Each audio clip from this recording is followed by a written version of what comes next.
Hello everyone and welcome to AOP's Deconstructing the Image. Today we've got Tim Flach, an animal photographer and AOP president.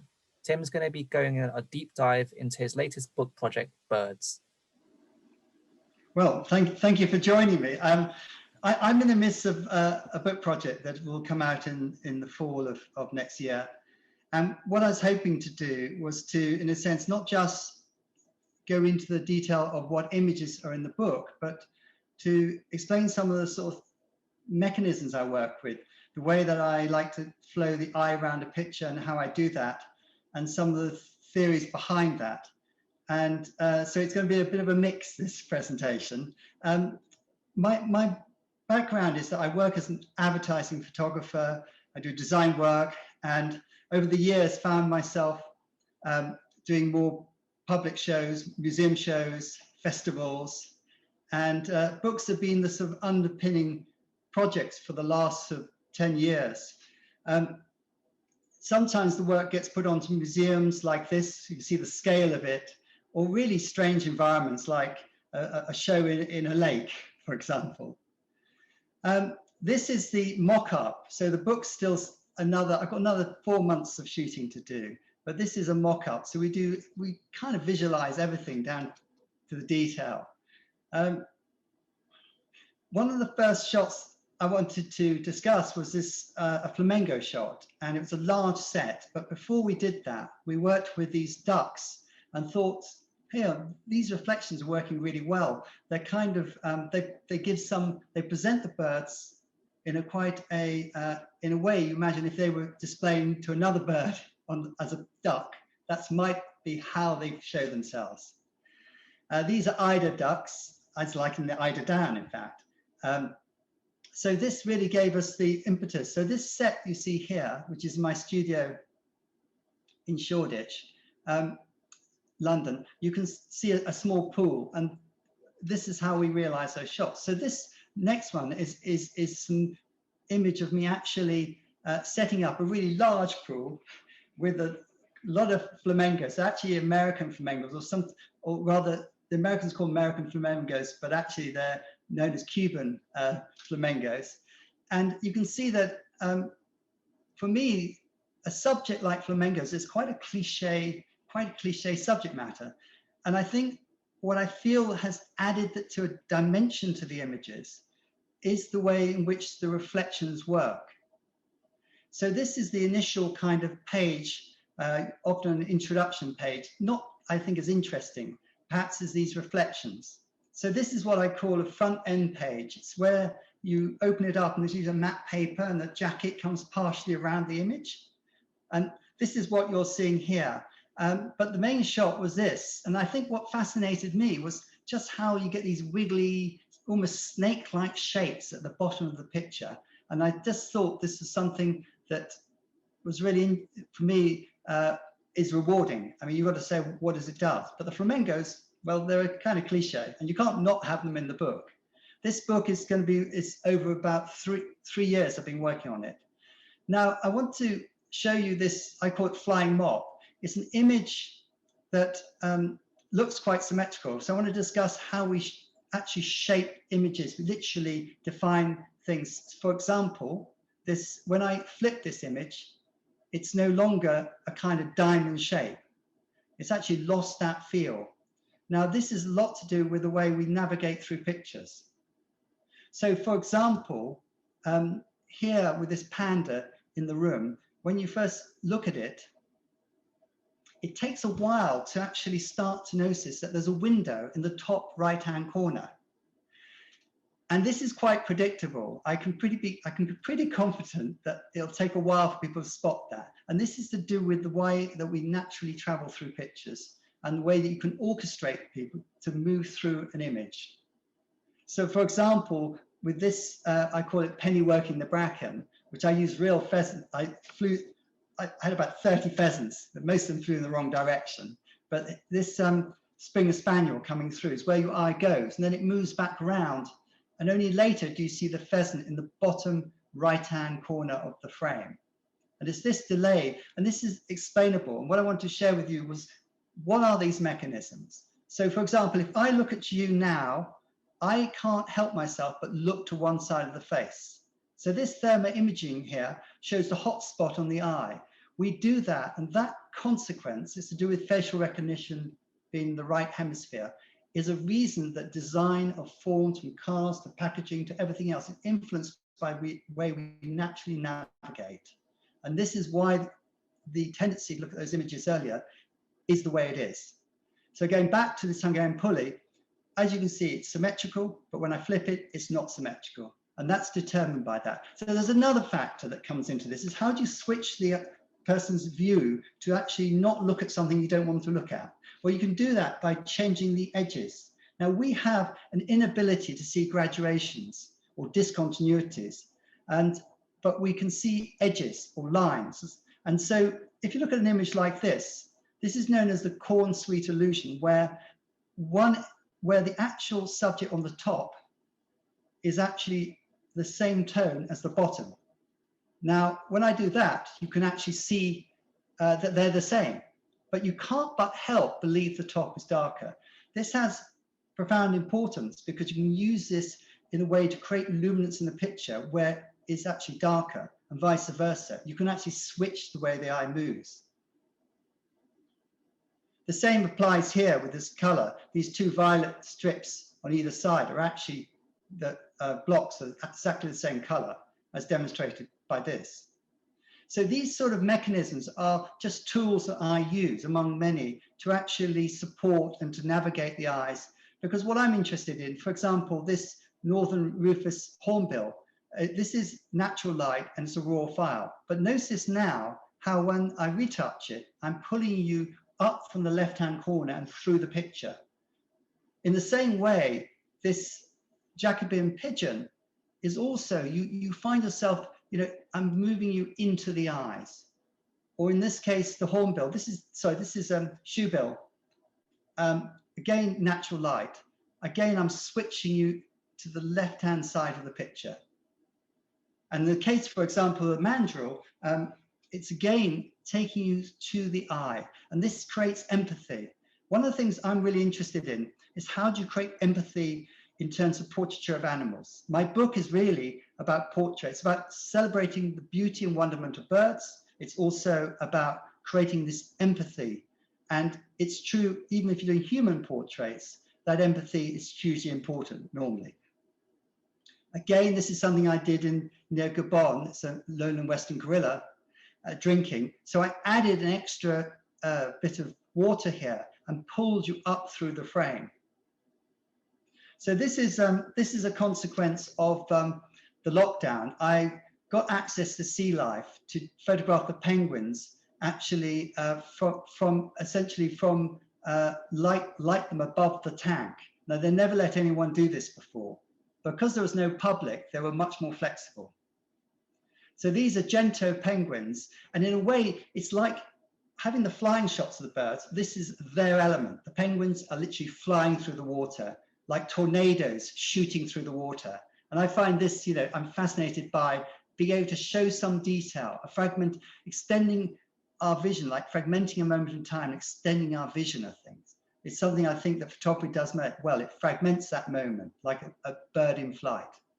This is when I was in Antarctic this time last year.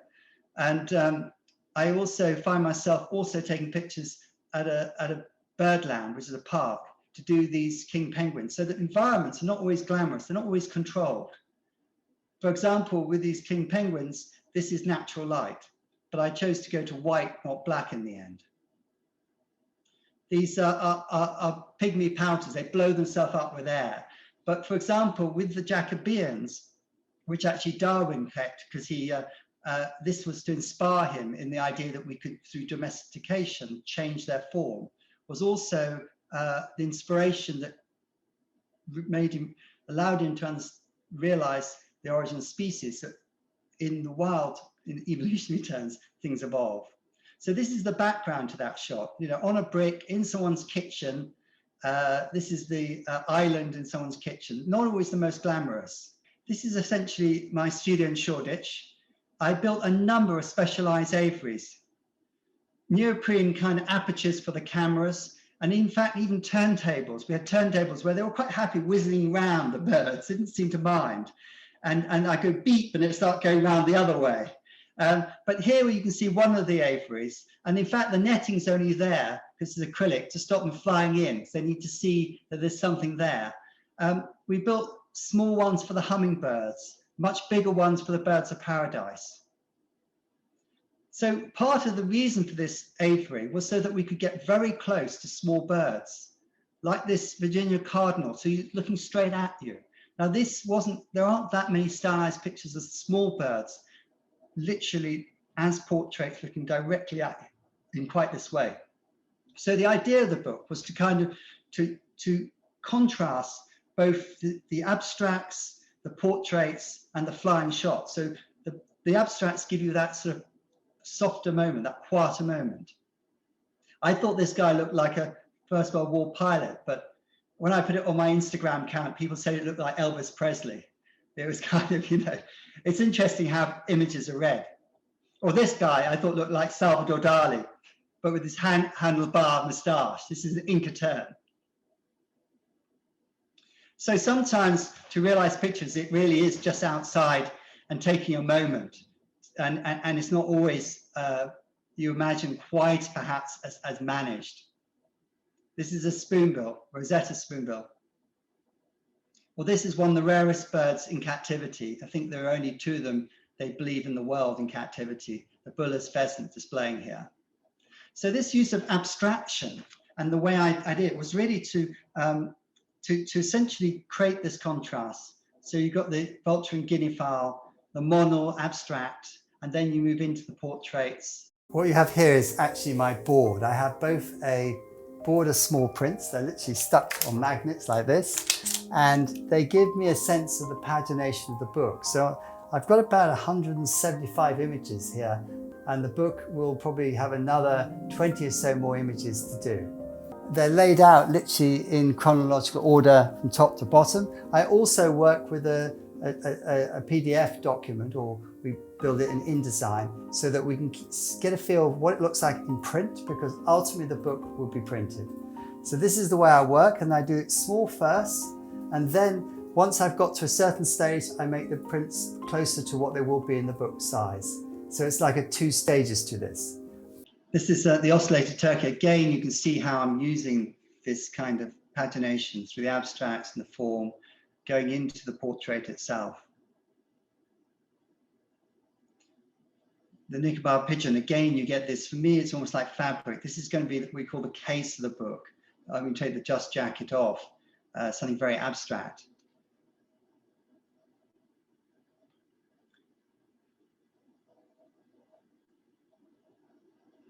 These are the fruit doves. Again, in this series, I wanted to create the sense of almost stylization of them all looking the same direction. So you start looking at the patterning and the shapes between them.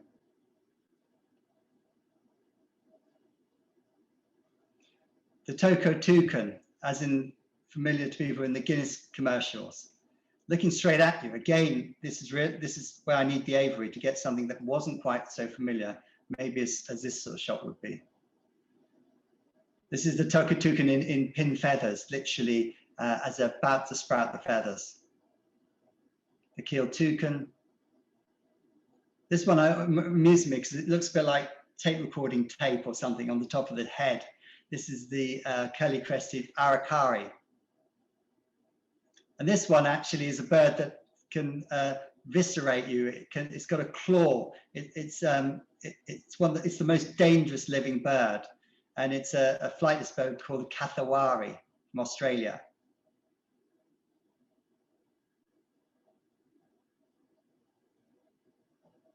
Again, this is an example where I shot something literally lying down in a park through barbed wire. It's a marabou stork.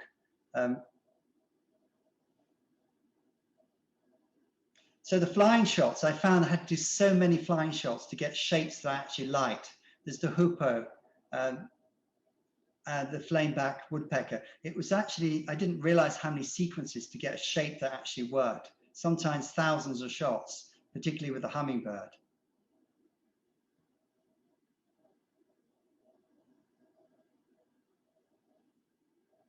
One of the subjects I was really determined to get was the birds of paradise from New Guinea. And I was able to get probably the best collection in Europe and to have access to put them in specially designed aviaries. So these sort of shots are very unusual if they have existed before. We have a whole section of the book. This is the red bird of paradise. So as I said before, I don't just do book projects. I'm a working photographer, and one of the commissions I did was for the Royal Mail. I've worked on a number of sets over the years, and in 2008 I was doing birds, which is rather nice because it was the beginning of working on the book, and they've given me permission to use the images, although in the end I only decided to use just the one image, which is the peregrine falcon, which is I suppose interesting because it's the bird that in a dive literally is the fastest bird. It goes over 200 miles an hour, and it's basically, falcons are basically predators on other birds, so hence the speed, I guess. So this was a set of 12 stamps, and we use portraits with the entirety of the birds on other stamps, and then close-up portraits on the other. So it's a similar idea of keeping the pace going, just British birds. So one of the other projects, I bought an image in from my previous book, Endangered, which was on birds that animals that find themselves on the edge of extinction. And this is the Philippine eagle, which is only to be found in the Philippines, so none in a captivity outside. And I did this one in a reserve and put some cloth up and literally waited for it with natural light again. So one of the things I found really interesting that I found out by working on this project was just how actually flashlight is great, but sometimes daylight's even better. You know, it's like it's natural, and using the techniques that we discussed here about the way you can move the eye by reducing the edges and also by adding contrast to move left to right, you can actually reshape the way the eye moves through a picture that you've done with natural light.